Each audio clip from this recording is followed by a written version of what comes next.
5, 4, 3, 2, 1, go. Ready? Okay. Well, thank you for joining me today. My name is Dr. Bertha Serwa Ayi. Welcome to another edition of Akoma Morning Reflections podcast. I'm a medical doctor, but the creator of this podcast series focused on positivity, using the word of God to encourage each and every one of us to live a better, impactful life through leadership and focus.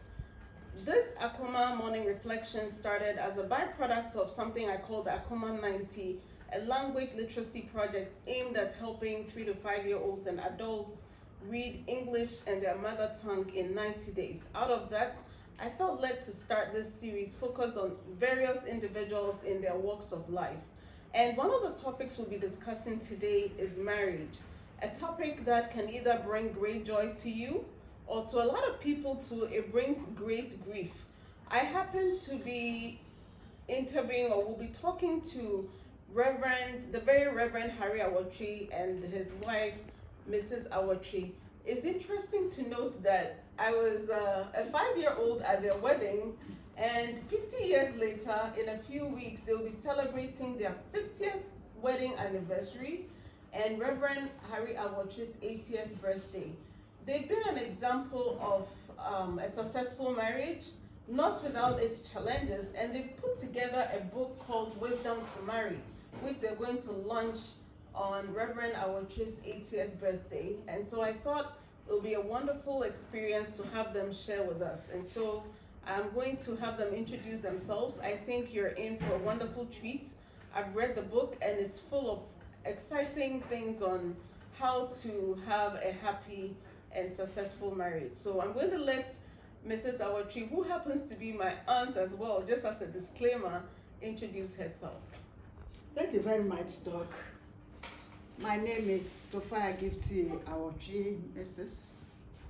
I'm a retired educationist. I was actually a former director of Science Education Unit of the Ghana Education Service. My responsibility was to encourage girls into science, and generally it extended to boys as well.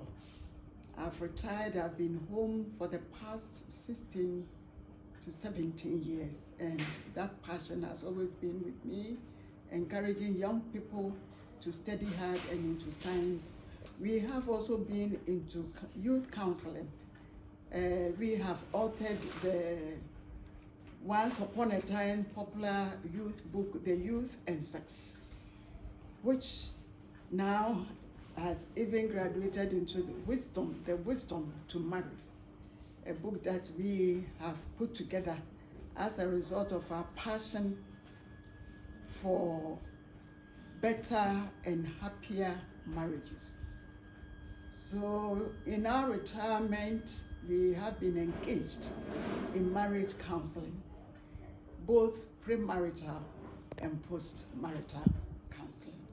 And by God's grace, I was given a national award. I'm an awardee of the Order of the Volta. Thank you very much, Mrs. Awortwi. And over to you, the Very Reverend Harry Awortwi. Please introduce yourself with all the accolades and all the many, many things you do in this country. You were even recently at Otumfo Osetutu II's Thanksgiving as one of the officiating ministers. So you hold a big place in the church in Ghana. So go ahead and please introduce yourself. Thank you so much, Doc. I'm grateful for this podcast, which I believe should be a blessing to many. I'm Very Reverend Augustus Awortwi. Graduated from University of Cape Coast in physics. Was lecturing in the Advanced Technical Teachers College now, Napia Minka University. One time vice principal of Westlake College.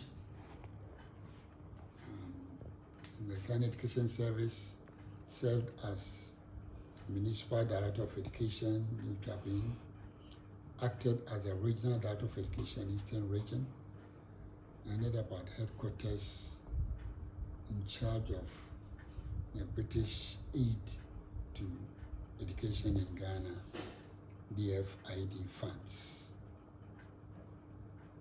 Retired from Education Service 20 years ago,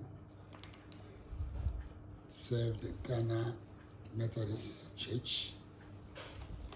In the ministry, we don't retire, we spawnweighted at 10 years ago. So looking forward to celebrating my 80th birthday as an 80-year young man. I know. And thankful. God gave us the gift of counsel because of how he made us see the importance of marriage, something that pleases God. Anytime it comes to talking about marriage, I get so excited because it's something that is so dear to God.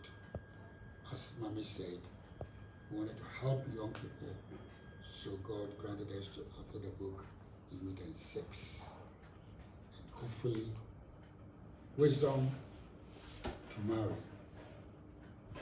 developing a healthy and happy marriage will be launched on my birthday, 80th birthday. Thank you. Very good. On June 22nd of 2026. 2026. On the 27th, we'll have that service, and that is when we're going to launch this book. This book. Okay. So anyway, I'm so glad that we could make this happen. Yes. To me, watching your marriage as a child, you called each other doll and darling. You make marriage look so easy. Mrs. Awortwi is always fixing meals. She did 1,000 things, and to think that it's been 50 years. I know some marriages that last 3 hours, some last 72 hours, some last 2 days.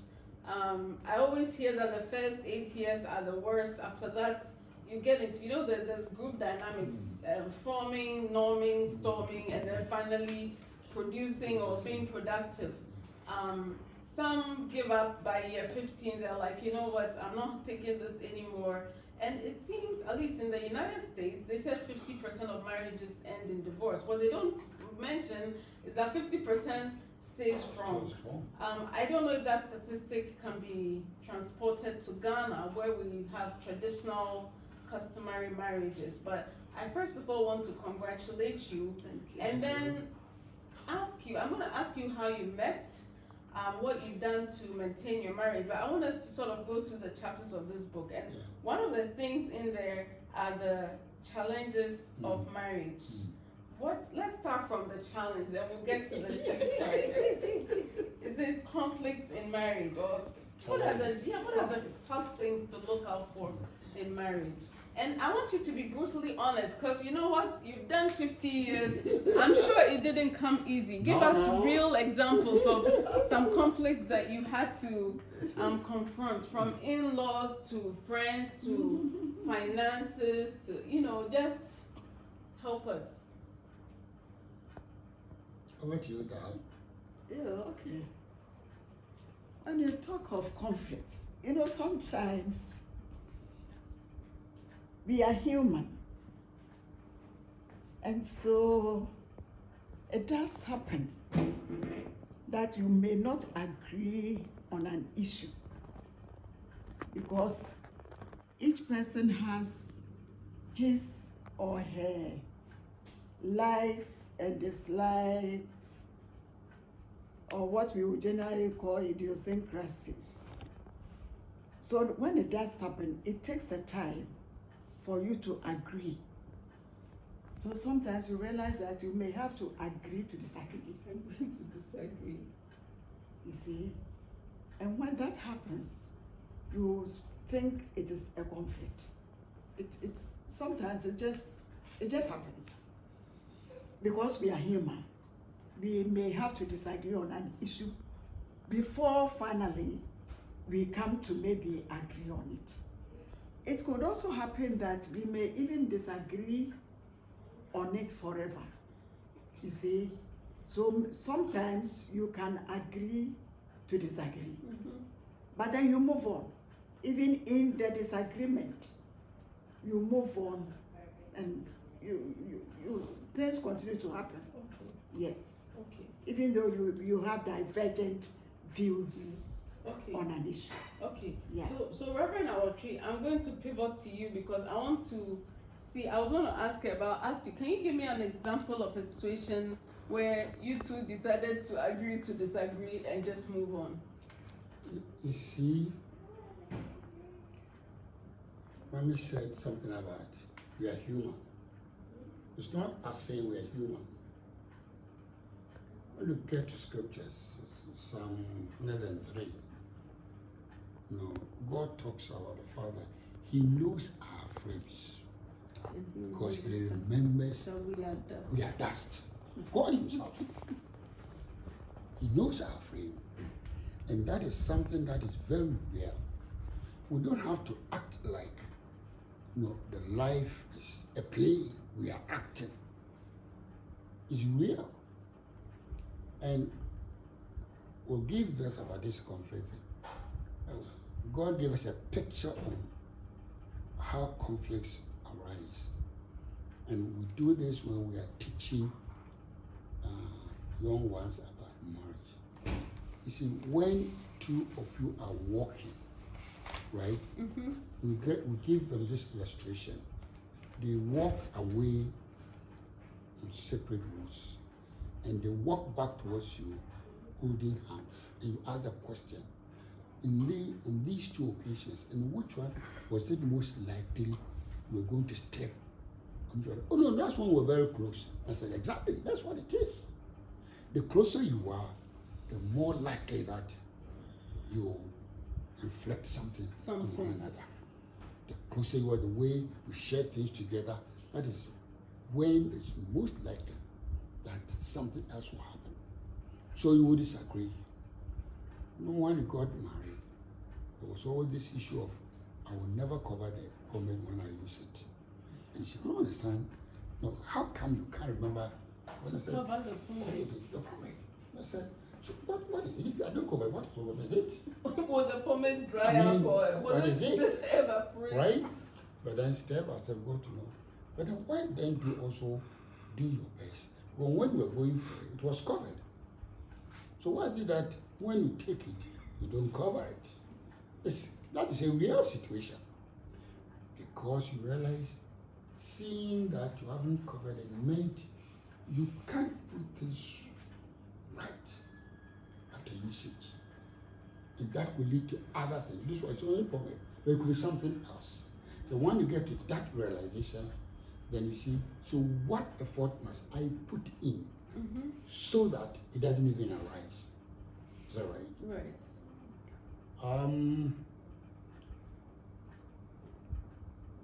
In interaction, like early part of a marriage, we have to go to town, and once you go to town, like she wants to say hello because she's from the area and she knows so many people. She wants to say hello to about everybody before you go back home. And then you wonder, so for how long do you have to wait for all these hellos to go on?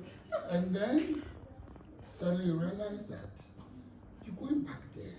You'll be by yourself all that time. So what of it?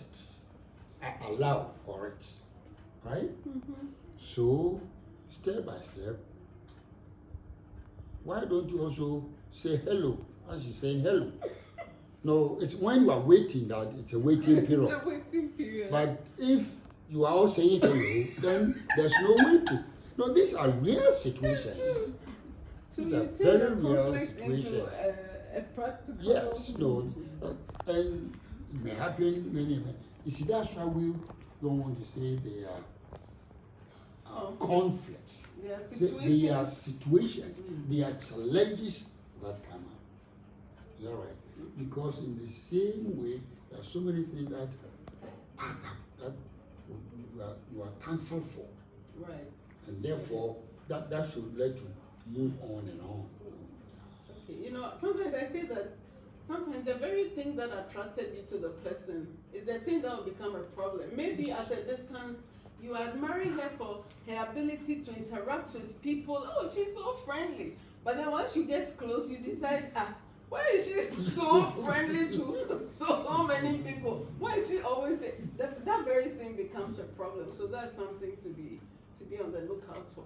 So how did you two meet? Because in your book, I noticed you said that over time, people will get attracted to the opposite sex, and then you find one person that you like, and then butterflies. So explain to your audience. I know, it's been 50 years after the fact, but how did you two meet, and how did you decide that she was the right person, and how did you decide that he was the right person? So this is a question for both of you. Okay. And how long did you court before you decided that, you know, I think we've arrived? And you also mentioned that no two marriages are the same. You should be content with your partner, content with the decision that you've made, so that you don't compare. So please tell us how you met. And both of us found ourselves on the campus of Cape Coast University. Pause one moment. So we're back to the question where I was asking how they met. So yes. Yeah, both of us found ourselves on the University of Cape Coast in 1971. And it so happened that we had a few things in common. We were all in the science department. He was reading physics, I was reading biology. But there were a few situations, a few subjects that we found ourselves in the same lecture room. And especially the ladies amongst us, we were just a few. And somehow it looked like some of the topics, and I remember Clapeyron equation. Clausius Clapeyron. Yes, and there was another one. A few topics which we just couldn't grasp. So we would just group ourselves, and he would be the teacher. He's the one who understood.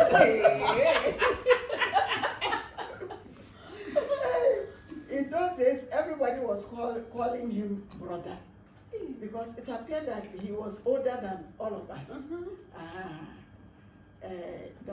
That's our that year. So we all accorded him some kind of respect. And then when it came that way, the topics that we couldn't understand at that time, in chemistry and physics, he was the teacher. He would rally us, especially the ladies, and then he would teach us. And then we would get to understand. You see, so that was it. And then, coming back, we also found ourselves as members of the GIUCF. That was Ghana International Inter-University Christian Fellowship, which now they call GAFES. Yes, so we were in there, and we even happened to be executive members, and sometimes we would go on trips to KNUST, University of Ghana, to represent the Cape Coast University branch. Okay. Many a times, I think I was a secretary or either a treasurer, and then we found ourselves traveling together on Saturday. Coming back to Methodist Students Union, we also found ourselves there. So it's like we had so many things in common, and I just realized that's something that maybe you should always thank the Lord for. I got interested in him because I realized that he really loved the Lord I loved. You see, that was it, not for nothing. His zeal of serving the Lord and all that really caught me. And I've been telling him that for the Lord, he wouldn't have had my heart. But he really loved the Lord. So you should always The Yes. path of the Lord brought you. Yes. So Auntie, let me just be real. So was there a time when you would see him and have butterflies and go, here Harry comes, Yes, and yes. just be, you know, Yes, excited? he did everything. But well, initially when he proposed, I didn't give in to him. Yes, because I felt we were brothers and brother. So I wasn't expecting that he would be bold enough to come and propose to me. So I even warded him off, you see, and it hurt him.